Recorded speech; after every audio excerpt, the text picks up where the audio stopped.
नमस्कार मित्रों, आज हम सुनेंगे कर्मभूमि उपन्यास का भाग 5। अमरकांत ने अपने जीवन में माता के स्नेह का सुख न जाना था। जब उसकी माता का अवसान हुआ तब वह बहुत छोटा था। उस दूर अतीत की कुछ धुंधली सी और इसलिए अत्यंत मनोहर और सुखद स्मृतियां शेष थीं। उसका वेदनामय बाल रुदन सुनकर जैसे उसकी माता ने रेणुका देवी के रूप में स्वर्ग से आकर उसे गोद में उठा लिया। बालक अपना रोना धोना भूल गया और उस ममता भरी गोद में मुंह छिपाकर देवी सुख लूटने लगा। अमरकांत नहीं नहीं करता रहता और माता उसे पकड़कर उसके आगे मेवे और मिठाइयाँ रख देती।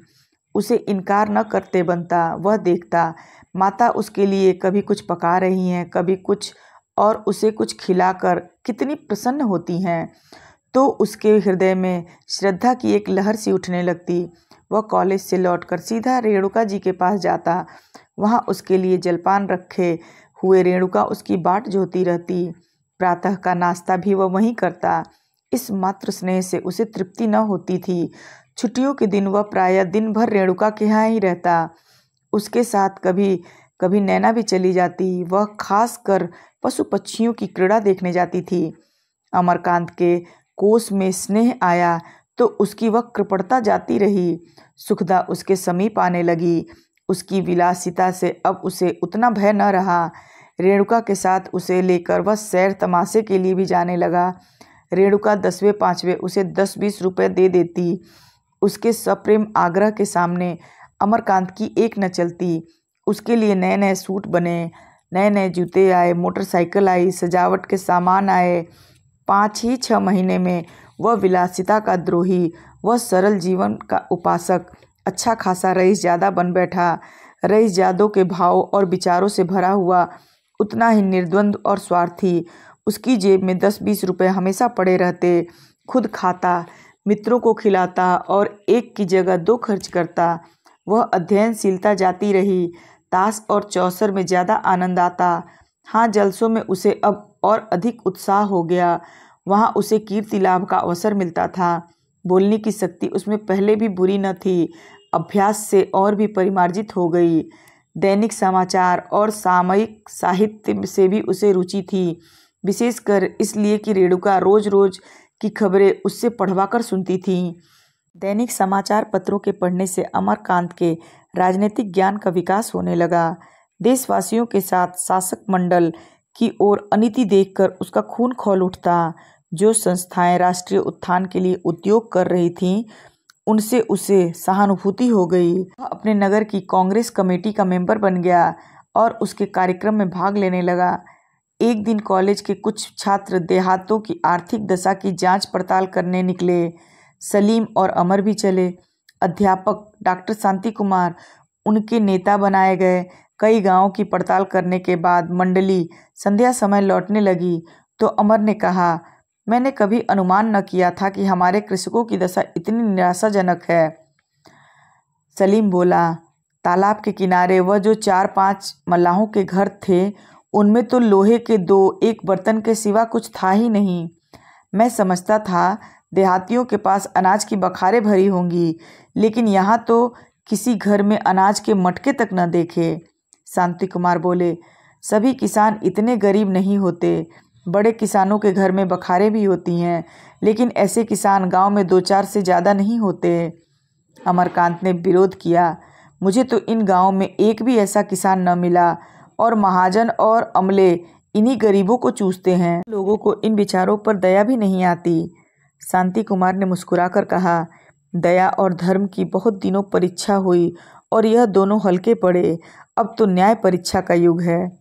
शांति कुमार की अवस्था कोई 35 की थी। गोरे चिट्टे रूपवान आदमी थे। वेशभूषा अंग्रेजी थी और पहली नज़र में अंग्रेजी मालूम होते थे, क्योंकि उनकी आंखें नीली थीं और बाल भी भूरे थे। ऑक्सफोर्ड से डॉक्टर की उपाधि प्राप्त कर लाए थे।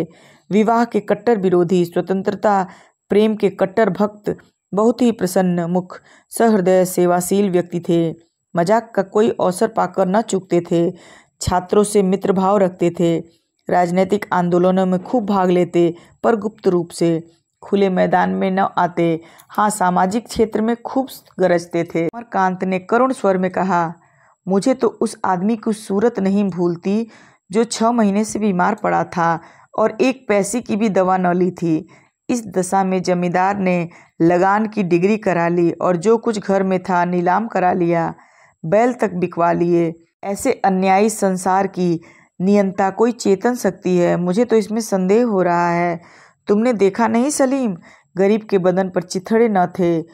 उनकी वृद्धा माता कितना फुट फुट कर रोती थी। सलीम की आंखों में आंसू थे। बोला, तुमने रुपए दिए तो बुढ़िया कैसे तुम्हारे पैरों पर गिर पड़ी। मैं तो अलग मुंह फेर कर रो रहा था। मंडली यूं ही बातचीत करती चली जाती थी। अब पक्की सड़क मिल गई थी। दोनों तरफ ऊंचे वृक्षों ने मार्ग को अंधेरा कर दिया था। सड़क के दाहिने बाएं नीचे ऊख अरहर आदि के खेत खड़े थे। थोड़ी थोड़ी दूर पर 2-1 मजदूर या राहगीर मिल जाते थे। एक वृक्ष के नीचे 10-12 स्त्री पुरुष सशंकित भाव से दबके हुए दिखाई दिए।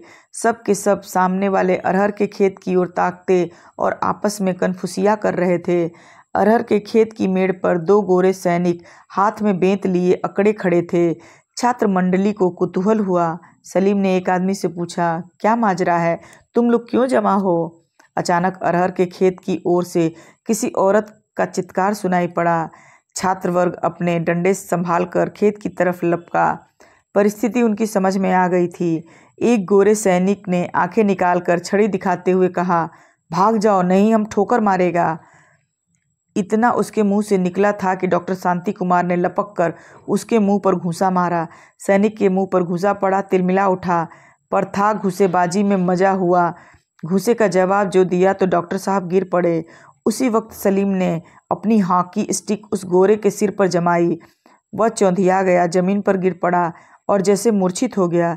दूसरे सैनिक को अमर और एक दूसरे छात्र ने पीटना शुरू कर दिया था, पर वह इन दोनों युवकों पर भारी था। सलीम इधर से फुर्सत पाकर उस पर लपका। 1 के मुकाबले में 3 हो गए। सलीम की स्टिक ने इस सैनिक को भी जमीन पर सुला दिया। इतने में अरहर के पौधों को चीरता हुआ तीसरा गोरा आ पहुंचा। डॉक्टर शांति कुमार संभल कर उस पर लपके ही थे कि उसने रिवॉल्वर निकालकर दाग दिया। डॉक्टर साहब जमीन पर गिर पड़े। अब मामला नाजुक था। तीनों छात्र डॉक्टर को संभालने लगे। यह भी भय हुआ कि वह दूसरी गोली न चला दे। सबके प्राण नहों में समाये हुए थे। मजूर लोग अभी तक तो तमाशा देख रहे थे, मगर डॉक्टर साहब के गिरते देख उनके खून में जोश आया। भय की भांति साहस भी संक्रामक होता है। सब के सब अपनी लकड़ियां संभालकर गोरे पर दौड़े। गोरे ने रिवॉल्वर दागी, पर निशाना खाली गया। इसके पहले कि तीसरी गोली चलाए उस पर डंडों की वर्षा होने लगी और एक क्षण में वह भी आहत होकर गिर पड़ा। खैरियत यह हुई कि जख्म डॉक्टर साहब की जांघ में था। सभी छात्र तत्काल धर्म जानते थे।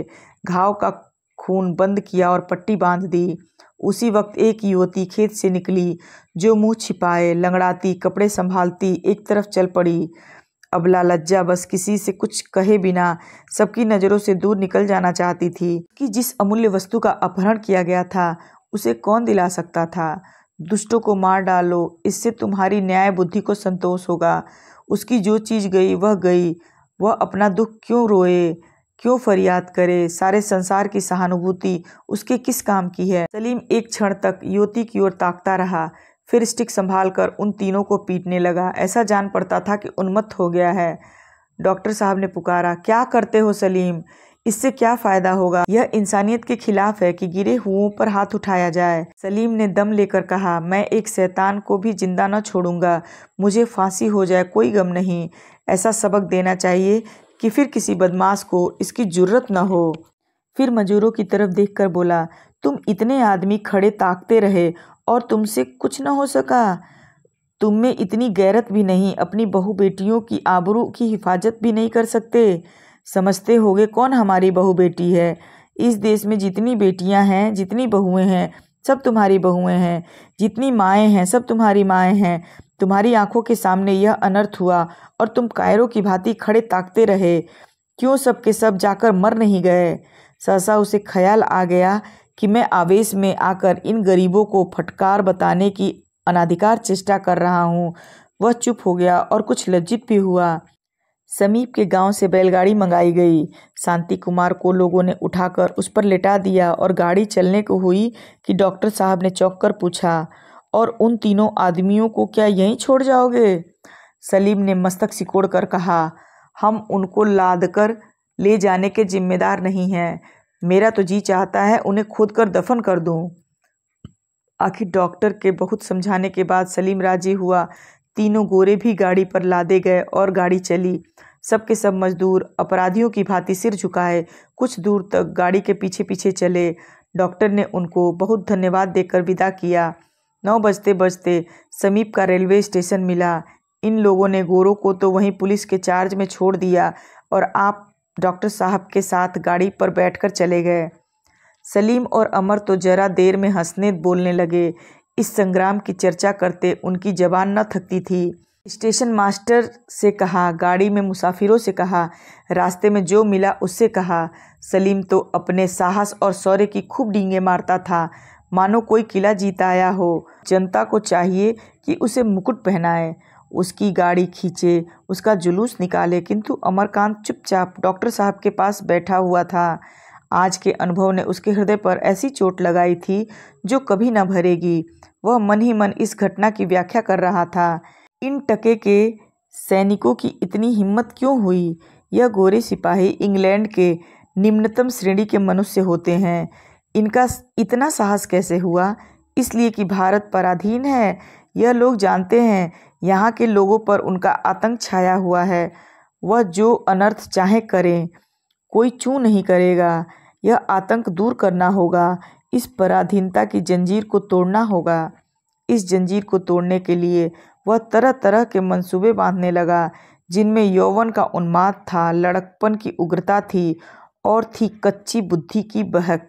आप सुन रहे थे कर्मभूमि उपन्यास का भाग 5। मिलते हैं अगले भाग के साथ। तब तक आपका समय शुभ हो। धन्यवाद।